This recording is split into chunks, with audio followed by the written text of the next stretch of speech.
If he was lying about his age, then he is stating clearly, not sarcastically, that his books are a fraud and that the government is right about all things. We know Kevin Trudeau better than this. So why does his birth certificate say he is only 45? While those in the secret societies have to hide their true identities and ages because no one would believe they live that long and look that young. They also do this so you won't be able to discern their previous identity and life, exposing them for the previous historical figures they were years ago, protecting them from any prejudice, thus allowing the masses to think it is normal to be sick and age quickly and die, thus vibrating said early death into their lives for the purpose of eugenics. Kevin wants to show he has come forward and has left that deceptive way of life to help us live long and be cured of all disease. So he wants us to realize this and believe he is in fact this old, looking this young, thus giving full validation that he speaks the truth in his books and in all things Global Information Network. Who do you listen to, and why? And I want to point out here that Bob Trudeau, Sarah Behrens, and Abe Hussein are probably all gin trolls and or genius con artists. They're just plain stupid, and you morons think Dr. Caldwell wants them to lead the Global Information Network? Okay, Dr. Caldwell is hacked everywhere on Facebook, you morons. If Dr. Caldwell was fired and quit gin, why the hell is he still in my back office? Yes, his products aren't on the store, but what does that have to do with anything? Anything suspicious yet? Why listen to Fred on Facebook claim Dr. C quit and is being punished by an egotistical Kevin Trudeau? Anything suspicious yet? What about the mass arrests of the parasitical elite coming up in the next few months? Any connection to a possible vacation for Kevin Trudeau and Dr. Caldwell? Anything suspicious yet? I have balls, and I don't care if you disagree with me, because I'm creating the future. Also, why would Fred and Dr. Caldwell and Kevin Trudeau act like little envious children? A house divided against itself cannot stand, nor do I ever recommend a snake should eat itself from the tail, you idiots. It is as simple as this. The Global Information Network Council is created and is carrying out a master plan that will effectually ensure the weeding out of vibrationally, energetically incompetent GIN members and spies. It was also to ensure that anyone who wants to join GIN for selfish or parasitical reasons would be demotivated from even joining when they would be exposed to the lies being masterfully perpetrated. This was the plan of the founding council all along, and stupid people will take the bait. Remember, artists use lies to tell the truth, while corrupt government uses them to cover up the truth. None of the GIN Council are individuals who seek to spread true deception. These are men of the highest integrity and character.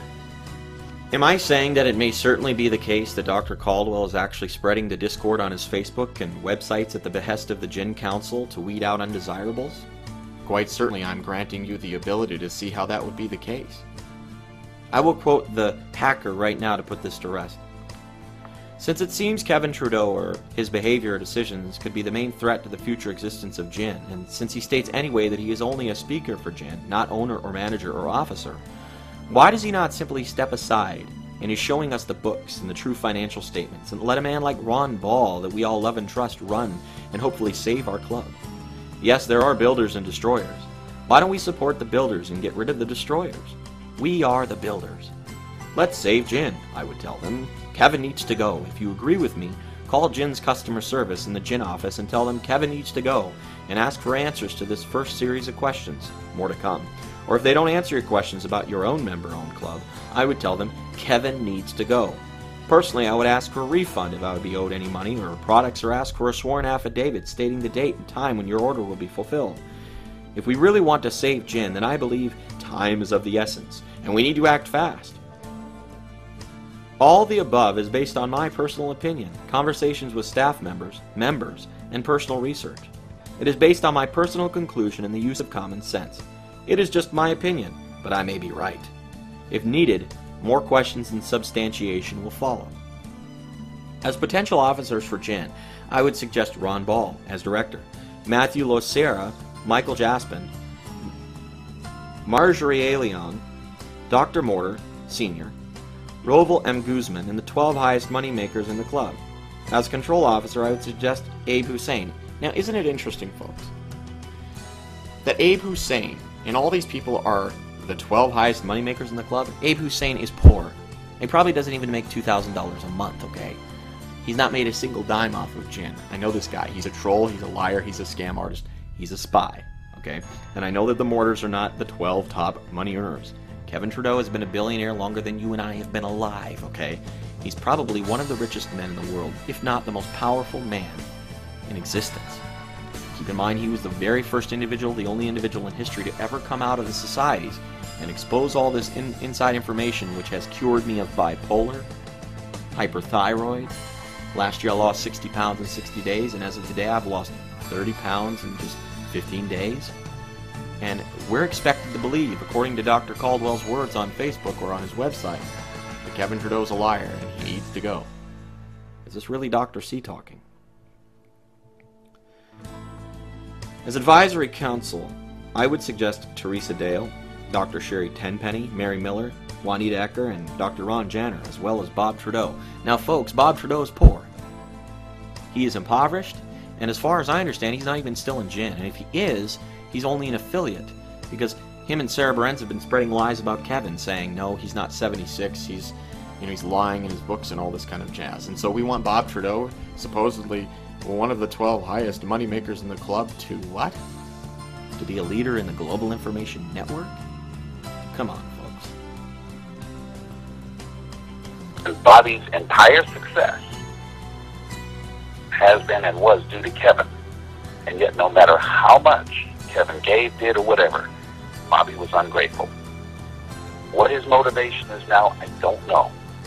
Making a joke of Jen, right, and he's Kevin's brother, which tells you, does he listen? Does he anything? So at this point, just, if there's a reason that you develop a relationship, you want to be his friend, fine. Listening to anything he says with any weight of truth, no. Could he be using half-truths? Absolutely. For crying out loud, is his brother, Kevin. I mean, the only time I see Kevin reverting into a typical sibling rivalry situation is when he's talking to his brother. I mean, then he turns into, a brother. He's no longer Kevin Trudeau. I mean, it's, they're still brothers. It's absolutely the most humorous thing I've ever seen. A billionaire turning into a brother. Almost out of control with frustration.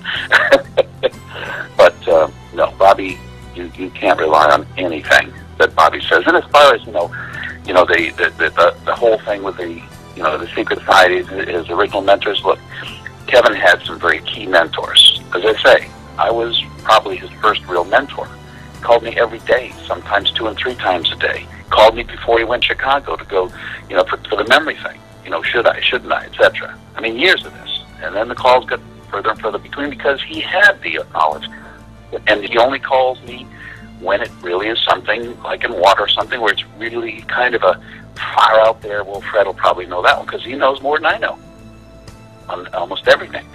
So I'm just saying Kevin's a real deal. But what he has done is he's condensed a number of his mentors into, what's the term he uses, his uncle.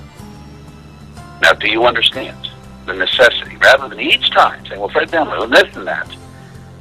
And then you have people saying, well, geez, Kevin's a billionaire. How come Fred is not a billionaire? And, to alleviate all of that, he lumped all of his mentors into uncle. Now, do you understand? Yes. Yeah, it makes sense. Because my only concern was that, and I'm so glad you called, and I didn't want to take up too much of your time. So. And losers, and I will call Bobby a loser, he was, it appeared he had finally started to get his act together when he did the HCG diet. He lost some weight. Looked like he was starting to get his confidence back, or getting his confidence, never had any. And then I thought, geez, he's almost become likable, because I've always tried. And then he took the dive. And I even called and just, made some communication, and it appeared he appreciated it, but I don't know where he's gone. I mean, no stability there. But I do know Kevin has stability, and I do know Kevin's consistent desire is for clarity for people. Everything he does is simplify. And there's a reason I listened to the first CD, and your wish is your command 10 times before I went on to the second CD. I allowed him to mouth every word that comes out of Kevin's mouth for years. I taught him most of it. And then all of a sudden he brings out these CDs with a voice inflection. Everything has changed. And I'm going, whoa. And I wanted to know. I wanted to know, what is he doing here? And I would go sleep with all those CDs on my computer, an endless loop cassette, endless loop type thing. You can see I'm dated with cassettes. And, upstairs, so it wouldn't keep my wife awake, just trying to, absorb as much as I could with my crazy schedule.